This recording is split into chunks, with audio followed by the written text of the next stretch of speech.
नमस्कार साथियों, आशा करता हूँ कि आप स्वस्थ होंगे और खुशहाल होंगे।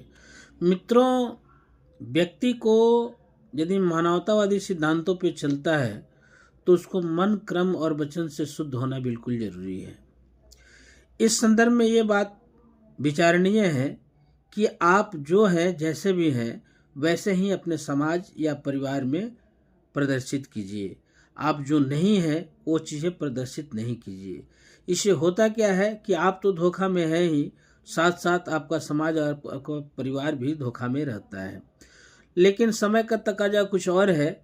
आपको पहचानने में लोगों को ज़्यादा देर नहीं लगेगी, बहुत जल्दी आपको लोग पहचान लेंगे कि आप कैसे हैं। इसलिए अपने आचरण में पवित्रता जरूरी है।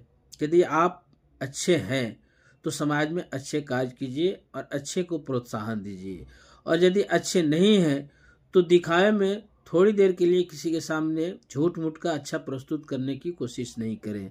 इससे आपका भी विश्वसनीयता समाप्त होगा और साथ में परिवार और समाज भी धोखे में रहेगा। तो मेरे विचार से ये उचित नहीं है, और समय की यही रिक्वायरमेंट है, समय की यही मांग है कि आप जैसे भी है वैसे ही अपना प्रस्तुत करें, ताकि लोगों को बीच कोई भ्रम न रहे और लोग वास्तविक रूप से आपको जाने कि आप है क्या। चाहे कोई भी है, चाहे मैं हूँ, आप है या कोई और है, ज़रूरत है कि अगर हम अच्छे हैं, हम बेहतर हैं, तो हम बेहतर समाज में प्रदर्शित करें। अगर हम बेहतर नहीं हैं तो गलत तरीके से जो है समाज में अपनी छवि बनाने की कोशिश नहीं करें।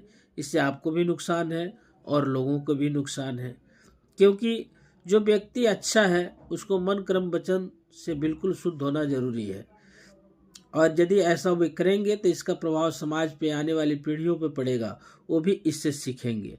और यदि वो इसके विपरीत करते हैं और विपरीत प्रदर्शन करके दिखाते हैं तो उन पीढ़ियों का क्या होगा जो आपसे कुछ सीख रहे हैं, आपसे कुछ जान रहे हैं, आपसे कुछ समझ रहे हैं। तो ये बातें रियल लाइफ में ज़रूरी है, क्योंकि हम जैसा करेंगे हमारे आने वाली पीढ़ियाँ भी वैसे ही समझेगी, सोचेगी और वैसे ही करेगी। तो भावी पीढ़ियों के लिए ज़रूरी है कि हम अपना प्रदर्शन बेहतर करें और हम अपना प्रदर्शन सही तरीके से करें, गलत तरीके से नहीं करें। गलत तरीके का नुकसान ये होता है कि हमारी भावी पीढ़ियाँ भी वैसे ही होगी, और दूसरा नुकसान ये होता है कि हमारी अपनी विश्वसनीयता ही समाप्त हो जाएगी। तो कुछ हम ऐसा कार्य करें जिसमें हम जो कथनी और करनी में जो भेद होता है उसको दूर करें। जो कथनी हो वैसे ही करनी हो, इस बात पर विचार करें। और ये मानव सभ्यता के लिए ज़रूरी भी है और भविष्य के लिए भी ज़रूरी है। भविष्य को बेहतर बनाने